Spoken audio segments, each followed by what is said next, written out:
Hello' everyone, যিহেতু আজি Sunday, planning কি বাৰু আপোনালোকৰ কমেণ্টত জনাব নাপাহৰিব।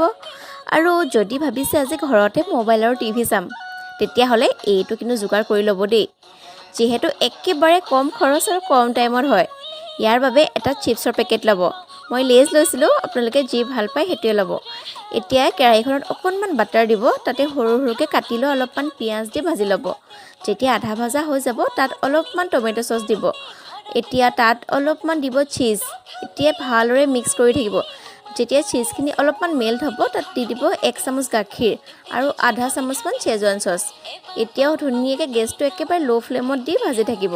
যেতিয়া ছাইডত তেলটো বিৰিঙি যাব, বাছ গেছ অফ কৰি দিব আৰু অলপমান ঠাণ্ডা হ'বলৈ দিব দেই। কালাৰ দেখিছেনে কি ধুনীয়া হৈ গৈছে।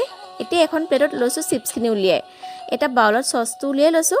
চিপছৰ ওপৰত নিদিয়াকৈও চিপছটো ইয়াত লগাইও খাব পাৰে। মই কিন্তু প্লেটত উলিয়াই লৈছোঁ।